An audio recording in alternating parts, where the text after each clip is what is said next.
अजवाइन प्लांट या Mexican mint, चाहे किसी भी नाम से आप इसे बुला लें, पर यह प्लांट जितना खूबसूरत होता है उससे भी कहीं ज़्यादा इसके गुण चर्चे में होते हैं। नमस्कार दोस्तों, मैं हूं जयंती और आप देख रहे हैं जेमीज़ जंगल गार्डन। आज मैं आपसे जो प्लांट शेयर कर रही हूं वो मुझे अपने गार्डन का कहें तो सबसे प्यारा, सबसे अनमोल रतन है मेरे गार्डन का। मुझे इस प्लांट के बिना मैं अपने गार्डन की कल्पना भी नहीं कर सकती हूँ। मैं अपने उस फ्रेंड को थैंक यू बोलना चाहूँगी जिसने मुझे आज 6-7 साल पहले इस प्लांट की एक कटिंग दी थी।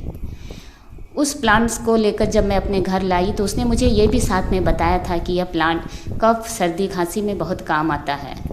पर मुझे उसकी बातों में बहुत ज़्यादा यकीन नहीं था, क्योंकि हमारी आदत होती है जब तक हम किसी चीज़ को आजमाते नहीं हैं, दूसरों की बात में बहुत जल्दी यकीन करना हमारी फितरत ही नहीं है। फिर मैंने इस प्लांट्स को जब ग्रो किया तो मैंने पाया ये बहुत ही आसानी से लगने वाला प्लांट है, कोई केयर नहीं। एक अच्छी सी मिट्टी इस प्लांट को दीजिए और ये प्लांट बहुत जल्दी घना हो जाएगा। इतना घना कि आसपास वाले भी इसे देखकर आकर्षित होने लगे और मुझे पूछने लगे यह कौन सा प्लांट है। उस समय मुझे इसका नाम भी पता नहीं था। मैंने कहा मुझे नाम तो नहीं पता, पर इस प्लांट की खुशबू अजवाइन की तरह है। इसकी पत्तियों को अगर आप मसल कर सूंघें तो अजवाइन की खुशबू आती है। फिर मैंने इसे सोचा किस तरह से इसे मैं खाऊं कि मुझे इसका लाभ मिले। अब उस फ्रेंड ने मुझे बताया कि इसकी पत्तियों को मसल कर अगर रस लिया जाए तो बहुत लाभ होता है, पर ये एक डिफ़िकल्ट काम था। हर रोज़ इसकी पत्तियों को मसल कर रस निकालो फिर खाओ, तो देखिएगा अगर हमें कोई किसी काम में डिफ़िकल्टी आती है तो हम उस काम को कभी कभी करते हैं, हफ्ते में, महीने में, पर मैं इसे रोज़ लेना चाहती थी तो मैंने एक आसान तरीका चुना। मैं रोज़ लीकर चाय जब पीती हूँ, तुलसी पत्ता, लौंग, ये सब अदरक डालकर मैंने उस चाय में इसकी एक डंडी डालनी शुरू कर दी। हर रोज़ इसकी एक डंडी मैं उसमें डाल देती थी, उसकी पत्तियों को, उसकी डंठल को, सबको मसल कर मैं डाल देती थी। इस तरह से हमें इसकी चाय की आदत हो गई, क्योंकि चाय की खुशबू भी बहुत अच्छी हो जाती थी और स्वाद में भी बहुत अंतर आता था। पर हमें क्या लाभ हो रहा है या क्या नुकसान हो रहा है ये कभी पता ही नहीं चला। ऐसा करते करते करीब 1 साल गुजर गए। हमने महसूस किया कि हर सर्दी में जब सीज़न चेंज होता है, सितंबर, अक्टूबर और फरवरी, मार्च में बच्चों को या फिर मुझे सर्दी खांसी अक्सर हुआ करती थी। उस साल किसी को भी सर्दी, खांसी, कफ ऐसी कोई शिकायत नहीं हुई। किसी एक को नहीं होना आश्चर्य की बात नहीं होता, पर किसी को भी नहीं हुई, एक ये आश्चर्य का ही बात थी। मैंने फिर सोचा आखिर ऐसा क्या हुआ। तब मेरी नज़र इस पत्ती पर गई। तब मुझे विश्वास हो गया कि यह पत्ती सचमुच काम करती है। मैंने सभी को इसके बारे में बताया। फिर मेरी बहुत सारी फ्रेंड्स ने मुझसे कटिंग्स लेकर इस प्लांट को लगाया। मैं आपसे एक बात कहना चाहूँगी, आप चाहे मेरे चैनल को सब्सक्राइब करें या ना करें, पर प्लीज़ इस प्लांट को लगाएं। और यकीन, अगर आपको मेरी बातों में थोड़ा भी यकीन आए तो पूरे विश्वास के साथ इसकी पत्तियों का सेवन कीजिए हर रोज़, क्योंकि एक दिन में चमत्कार नहीं होता है। रोज़ रोज़ जिस काम को आप करेंगे उसका फल आपको ज़रूर मिलेगा। तो हर रोज़ अगर आप इसकी पत्तियों को लेंगे तो एक पोट लगाने से काफ़ी नहीं होगा, इसलिए आपको इसके लिए बहुत सारे पोट लगाने होंगे। देखिए, मैंने यहाँ पर इसकी एक छोटी सी कटिंग लगा कर रखी हुई है।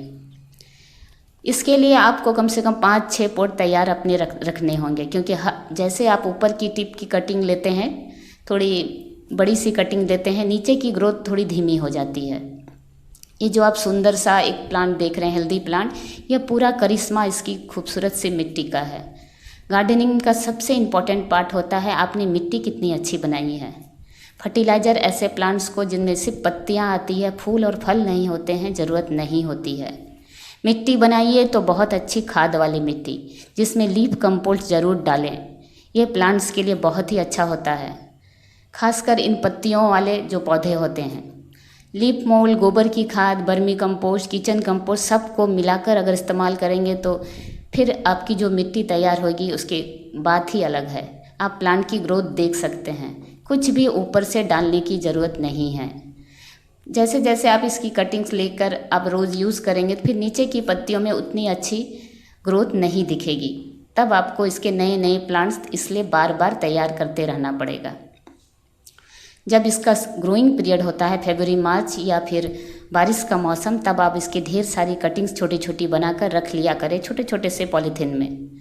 और जैसे ही मौसम अच्छा हो जाए तब उन पॉलीथीन्स को लगाकर 5-6 इसकी इस तरह से पोट तैयार कर लें। हर रोज़ इसे अपने किचन में, अपने चाय में डालना शुरू करें, 100% लाभ होगा। इसलिए मैंने इसे टाइटल में जो आपने देखा संजीवनी बूटी कहा। क्यों ना कहूँ इसे संजीवनी बूटी। आज के दौर में एक छोटी सी बीमारी के लिए हमें एलोपैथिक, होम्योपैथिक, चाहे किसी भी तरह की दवा का सहारा लेना पड़ता है। बिना दवा खाए अगर हम किसी चीज़ से ठीक होते हैं तो वह संजीवनी बूटी ही हो सकती है और कुछ भी नहीं। इस प्लांट्स के प्रति मेरा अटूट विश्वास है। सर्दी, खांसी, कफ में यह रामबाण इलाज है। आप चाय में गुड़ भी डालना शुरू कर दें। लीकर वाली चाय में गुड़ भी डालें। गुड़ भी कफ के लिए बहुत अच्छा होता है। मैं इस पत्ती के बारे में और क्या कहूँ, जो भी कहूँ कम होगा। मैं बस इतना चाहती हूँ कि मैं जो कह रही हूँ उसे लोग विश्वास करें, या ना समझें कि बस ये एक वीडियो तो है।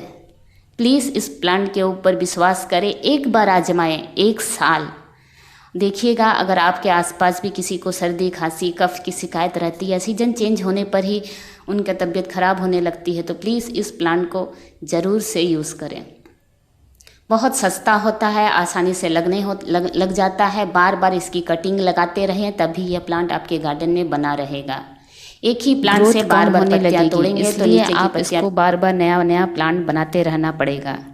उम्मीद है आपको मेरा यह वीडियो पसंद आया होगा। तो पसंद आया है तो ज़रूर से इस प्लांट को अपने घर आंगन में लगाइए। और मिलती हूँ फिर किसी नए वीडियो में। तब तक के लिए नमस्कार।